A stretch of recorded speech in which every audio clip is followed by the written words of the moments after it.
교독합니다. 내가 여호와를 기다리고 기다렸더니 귀를 기울이사 나의 부르짖음을 들으셨도다. 나를 기가 막힐 웅덩이와 수렁에서 끌어올리시고 내 발을 반석 위에 두사 내 걸음을 견고하게 하셨도다. 새 노래 곧 우리 하나님께 올릴 찬송을 내 입에 두셨으니 많은 사람이 보고 두려워하여 여호와를 의지하리로다. 여호와를 의지하고 교만한 자와 거짓에 치우치는 자를 돌아보지 아니하는 자는 복이 있도다. 여호와 나의 하나님이여, 주께서 행하신 기적이 많고 우리를 향하신 주의 생각도 많아 누구도 주와 견줄 수가 없나이다. 내가 널리 알려 말하고자 하나 너무 많아 그 수를 셀 수도 없나이다.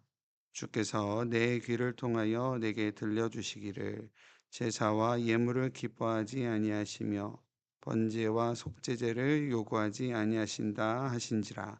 그때에 내가 말하기를 내가 왔나이다. 나를 가리켜 기록한 것이 두루마리 책에 있나이다.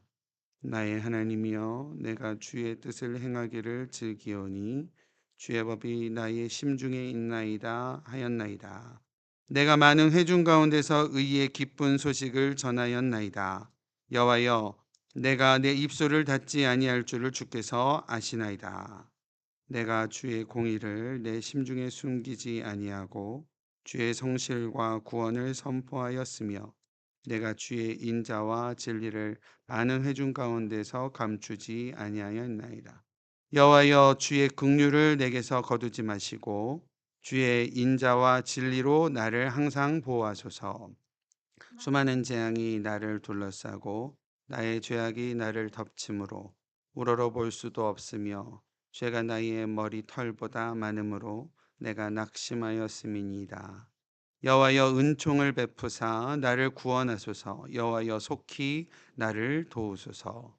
내 생명을 찾아 멸하라 하는 자는 다 수치와 낭패를 당하게 하시며 나의 해를 기뻐하는 자는 다 물러가 욕을 당하게 하소서. 나를 향하여 하하하하 하며 조소하는 자들이 내 자기 수치로 말미암아 놀라게 하소서. 주를 찾는 자는 다 주 안에서 즐거워하고 기뻐하게 하시며 주의 구원을 사랑하는 자는 항상 말하기를 여호와는 위대하시다 하게 하소서. 같이 읽죠. 나는 가난하고 궁핍하오나 주께서는 나를 생각하시오니 주는 나의 도움이시오 나를 건지시는 이시라. 나의 하나님이여, 지체하지 마소서. 아멘. 할렐루야. 아멘. 우리 토요 새벽 주님의 전에 나와 예배하시는 우리 성도님들 삶 가운데 하나님의 은혜와 하나님의 은총이 함께 하시기를 바랍니다. 날씨가 많이 추워졌는데 우리 성도님들 건강 유의하시고 또 감기 걸리셔서 몸살 감기로 못 오신 우리 성도님들 계신데 어, 추위에 건강 잘 유의하셔서 또 건강한 육체로 하나님 찬양하고 하나님께 영광 올리는 삶 되었으면 좋겠습니다. 오늘 저희가 시편 40편 말씀 읽었는데요. 다윗이 하나님께 감사의 노래를 올려드리는 이 고백 가운데에 또 하나님께서 우리 가운데 주시는 귀한 은혜를 함께 나누고 우리가 함께 기도했으면 좋겠습니다. 다윗은요, 이 하나님께 이 찬양과 기도를 올리며 내가 여호와를 기다리고 기다렸나니라고 하며 이 시를 이 찬양을 시작을 하고 있습니다. 기다리고 기다렸다라는 것은요, 문자적으로는 기다림 속에서 기다렸다, 이런 어떤 원어적인 문자적인 표현이라고 합니다. 기다림 속에서 기다렸다라는 것은 아마도 뭔가 더 강조하고 또 연속성, 지속성을 의미하는 그런 내용의 표현이라고 할 수 있겠습니다. 얼마나 다윗이 하나님을 간절하고도 깊게 이렇게 기다리는 마음으로 하나님께 나아갔는지에 대해서 우리가 알 수 있는 내용이라고 할 수 있겠는데요. 간절함과 동시에 아마도 다윗에게는 지금 당장 하나님께서 나의 기도를 들어 응답하시지 않더라도 반드시 하나님께서는 언젠가 이것들을 나에게 응답하여 주시고 또 함께하여 주실 것이다 라고 하는 기대와 소망을 품고 이렇게 기도하며 찬양을 하고 있다라고 할 수 있겠습니다. 시인이 처한 어떤 상황에 대해서는요. 오늘 성경 2절 말씀 보시면 기가 막힐 웅덩이와 수렁이라는 표현이 있습니다. 여기서 웅덩이라는 표현은 원어적으로는 감옥 혹은 퇴비 무덤, 그러니까 퇴비 구덩이, 무덤 이런 의미를 가지고 있다라고 합니다. 다시 말해서 시인이 처해진 이 상황이 소망이 없는 상황으로 인하여 자신이 겪게 될 고통과 절망과 재앙 등을 나타내는 의미를 내포하고 있는 단어가 웅덩이라고 하고요. 이 수렁이라는 단어는 그러한 웅덩이의 밑바닥이라는 의미를 가지고 있다라고 합니다. 그래서 마치 단단한 기초가 없는, 이게 바닥이 단단하지 않는, 그래서 설 수조차 없는 상황의 그러한 상황이 이 수렁이라는 단어의 표현이라고 해요. 그러니까 바닥이 단단하지 않아서 우리가 설 수도 없는 상황, 이것이 수렁이라는 단어의 의미다라고 합니다. 그리고 이 수렁과 웅덩이를 설명하는 표현이 기가 막힐이라는 단어인데, 이 기가 막힐이라는 단어는 문자적으로 시끄러운 소리를 나타낸대요. 그래서 전쟁이라든지 아니면 수많은 사람들, 군중들이 모였을 때에 발생하는 소동이나 소음, 이렇게 왁자지껄한 것, 이런 표현이 이 기가 막힐이라는 문자의 표현이다라고 합니다. 다시 말해서 시인은 지금 자신이 처한 상황과 그리고 이런 어떤 공경과 처지를 어떻게 표현하고 있냐면 마치 아비규환과 같은, 그래서 소란스럽고 야단법석한 그런 공포로 가득한 동굴과 같은 그런 상황임을 이렇게 고백을 하고 있다라는 겁니다. 실제로요, 이 부분을 제가 지난번에 한번 말씀드렸는데 구약과 신약의 중간기인 어 중간기에 히브리어 성경, 그러니까 구약 성경의 히브리어로 되어 있는 성경을 헬라어로 번역한 70인역이라는 셉투아진타라는 이 번역 성경이 있는데, 이 셉투아진타에는 이 부분을 어떻게 번역을 하고 있냐면 재앙의 호수라고 번역을 하고 있대요. 한번 상상해 보세요. 재앙의 호수. 그러니까 밑바닥이 발로 디뎌지지 않는 그런 재앙이 가득한 호수와 같은 상황이었다라고 다윗이 고백을 하고 있다라는 겁니다. 수영 잘하세요? 저는 수영 잘 못해요. 수영을 잘 못하다 보니까 이게 구명조끼 같은 걸 입고 어딘가 들어가더라도 아마 경험들 해 보셨을 텐데 구명조끼를 우리가 좀 의지하면 그래도 물에 팍 빠지진 않지만 어느 순간 발이 땅에 안 닿는 순간에 공포심이 있잖아요. 저도 몇 번 이렇게 경험해 본 적이 있는데, 그러한 고통이 우리 가운데 있음을 우리가 생각해 본다라고 한다면 아까 수렁이라는 단어가 바닥이 없는, 디딜 곳이 없는 그런 의미라고 하고, 또 이 70인역에 이러한 표현들이 재앙의 호수라는 이러한 표현으로 한다라고 한다면 다윗이 지금 겪고 있는 이 상황이 우리 가운데 조금은 몸으로 느껴지는 그런 어떠한 힘듦과 그러한 곤란한 처지가 아니었을까라는 생각을 해봅니다. 재앙의 호수와 같은 그러한 상황을 우리 가운데 이야기하고 있다라는 사실입니다. 그러나요, 이 다윗은요, 이러한 자신의 처해진 상황과 또 처지를 이야기를 하면서도 하나님께 이렇게 고백을 하고 있는데, 2절 마지막 부분에 보면, 2절 마지막 부분에 보면, 내 발을 반석 위에 두사 내 걸음을 견고하게 하셨도다 라고 고백을 하고 있습니다.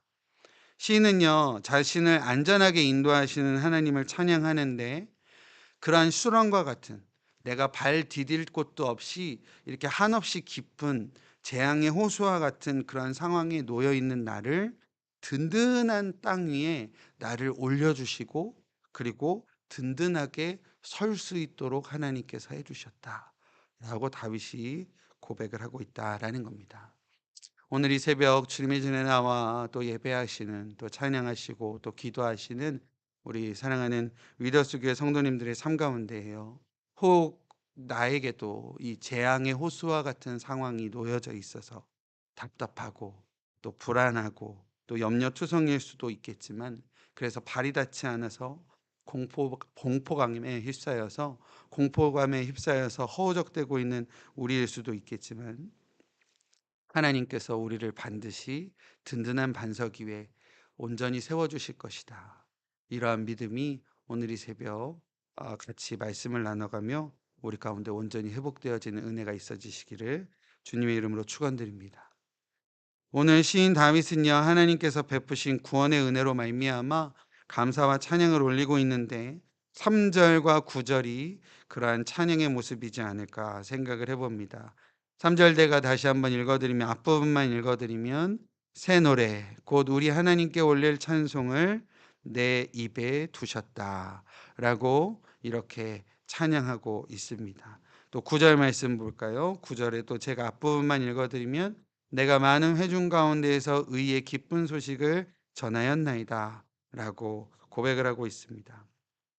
시는요, 이런 상황이지만 하나님께서 자신을 건져주시고 또 든든하게 세워주실 것이라는 분명한 믿음이 있었기에, 내가 내 입에 하나님께서 찬양을 주셨고 내가 많은 회중 가운데서도 기쁜 소식을 전하게 되었다 라고 고백을 하고 있는 모습입니다. 10절 말씀은 우리가 다시 한번 같이 읽어볼까요? 같이 읽겠습니다.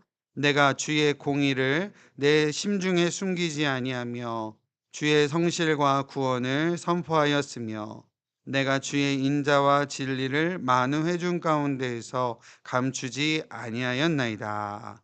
아멘. 저와 여러분들의 고백이여 오늘 다윗과 같은 고백으로 올려드려지기를 주님의 이름으로 축원드립니다. 구원받음의 감사와 기쁨이 충만하여서 주님의 귀한 사랑과 진리의 말씀을 세상 가운데 전하는 일에 우리의 삶을 아낌없이 드릴 수 있는 그러한 우리의 삶이 온전히 회복되어지게 되기를 바라봅니다. 다윗이여 감사와 또한 간구를 통하여서, 다윗의 이러한 이 시편 40편을 통하여서 하나님께서 우리 가운데 원하심에 대해서도 오늘 한번 좀 나눴으면 좋겠는데, 우선은 5절 6절을 통하여서 볼 수 있는 내용은, 하나님께서 우리 가운데 원하심은 하나님의 선하신 생각과 또 베푸신 일들, 그것들이 무엇보다도 비교할 수 없음을 다윗이 고백을 하며, 하나님의 일하심은 하나님께서 우리에게 무엇을 바라거나 어떠한 조건을 요구해서 베푸심이 아니다 라는 것을 다윗이 이야기를 하고 있습니다. 6절에 보면, 주께서 내 귀를 통하여 내게 들려주시기를, 하나님께서 다윗에게 알려주시기를 제사와 예물을 기뻐하지 아니하시며 번제와 속죄제를 요구하지 아니하신다라고 하셨다라는 겁니다.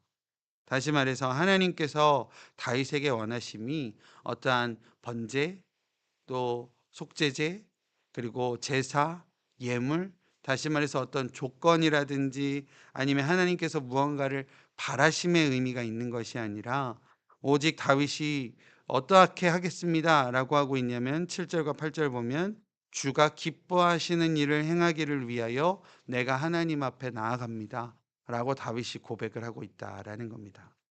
여기서 우리가 알 수 있는 것은, 하나님께서 원하심이 우리의 어떠한 형식적인 예배, 또 우리의 어떠한 이 습관적으로 드려진 예배를 하나님께서 원하시는 것이 아니라, 하나님께서 기뻐하시는 뜻을 우리의 마음에 품고 겸손하게 하나님 앞에 순결한 마음으로 나아가 순종하고 하나님을 찾는 것을 주님께서는 원하신다 라는 것을 다윗의 이러한 고백을 통해서 우리가 다시 한번 기억하게 된다라는 겁니다. 오늘 이 새벽 주님의 거룩한 존전으로 나와 함께 기도하고 또 예배하신 우리 성도님들의 귀한 고백이요, 이러한 다윗의 고백과 같아지기를 소망해 봅니다. 주님, 제가 주님 앞에 나와왔사오니 주님의 기뻐하시는 귀한 뜻을 나의 마음 가운데 품게 하여 주시옵소서. 주님의 뜻에 조금 더 가까이 갈 수 있는 은혜를 우리 가운데 허락하여 주시옵소서. 이러한 고백이 저 여러분들의 귀한 고백으로 하나님 앞에 올려드려지기를 바랍니다. 아마 이러한 고백으로 주님 앞에 올려드릴 때에 하나님께서 반드시 그 기도에 귀하게 응답하여 주실 줄로 믿습니다. 오늘 시편 40편의 마지막 부분인 13절에서부터 마지막 17절까지는요, 다윗이 자신에게 은총을 베푸시고 도와주실 것을 간구하는 내용이라고 할 수 있는데, 이 13절에서 17절까지의 내용은 후에 저희가 다시 한번 나누고 읽어 보겠지만 시편 70편의 내용과 거의 흡사하고 거의 동일합니다. 그래서 많은 학자들이 아마도 이 부분은 독립적인 시편으로 불리워진 내용이었을 것이다라고 이야기를 합니다. 저희가 70편을 읽을 때 조금 더 자세하게 나누게 되겠지만, 특별히 이 14절에서 15절 말씀 보면 다윗이 어떻게 고백을 하고 있냐면, 나의 생명을 뺏으려 하는 원수들에게 낭패를 당하게 해 주십시오 하고 기도를 합니다. 나의 해를 기뻐하는, 내가 해를 당하고 내가 어려워하는 것을 기뻐하는 원수들을 에게 욕을 당하게 해달라라고 고백하고 있고, 나를 비웃는 자들에게는 자신의 수치로 놀라게 해달라라고까지도 다윗이 호소하고 있는 모습입니다. 우리가 어떻게 이 시편 40편 14절과 15절을 어떻게 읽고 어떻게 보느냐에 따라서 조금 의미가 달라지기는 하겠지만, 마치 원수들에게 직접적으로, 대적들에게 하나님께서 직접적으로 심판해 달라라고 우리가 느껴질 수도 있고, 그렇게 읽혀질 수도 있는데, 그렇다라고 한다면 우리가 신약에 우리 예수님께서 하신 말씀 마태복음 특별히 5장 44절에 보면 내 원수를 사랑하며 너희를 박해하는 자를 위하여 기도하라 라고 하시는 예수님의 말씀과 마치 상충되어지는 것처럼 보게 될 수도 있겠지만, 14절 이 앞부분에 원수들에게 낭패를 당하게 해달라라는 이 표현이요, 원어적으로는 뒤죽박죽 되게 해달라라는 의미입니다. 원수들이 뒤죽박죽 되게 해달라라는 의미가 뭘까 생각을 해보면, 아마도 이는 원수들과 대적들이 그들이 꾀를 꾸고 있는, 그들이 생각하고 있는, 그들이 의도하고 목적하고 있는 그 나를 향한 어떠한 핍박과 나에게 하는 어떤 조소와 비웃음과 이러한 그 원수들의 생각과 의도와 목적을 뒤죽박죽하게 하셔서 실패로 돌아가게 하셔서 하나님께서 적절하게 보응해 주시고 적절하게 보상해 달라라고 하시는 그러한 다윗의 호소와 기도라고 할 수 있겠습니다. 이렇게 다윗이 원수들에 대한 어떠한 보응과 이런 것들을 호소하며 이렇게 기도하고 있지만, 결국의 마지막은 16절과 17절에 귀한 고백으로 이 시를 마무리하고 있는 것을 볼 수 있습니다. 16절 앞부분에 눈에 띄는 단어가 주를 찾는 자는 이라는 표현이 있습니다. 주를 찾는 자에게는 하나님께서 주 안에서 즐거워하고 기뻐하는 은혜와 구원을 허락하여 주신다라고 말씀하고 계시며, 그 구원으로 즐거워하고 기뻐하는 것뿐만 아니라 주 여호와의 위대하심을 깨달아 찬양하고 예배하게 됨을 우리 가운데 밝히고 있는 모습이라고 할 수 있겠습니다. 우리 사랑하는 위더스교회 성도님들의 삶이요, 주를 찾는 자로서의 귀한 삶으로 온전히 회복되어지시기를 바랍니다. 주를 찾는 자는 곧 주님의 원하심이, 곧 주를 찾는 자를 원하심인 줄을 우리가 기억해야 된다라는 사실입니다.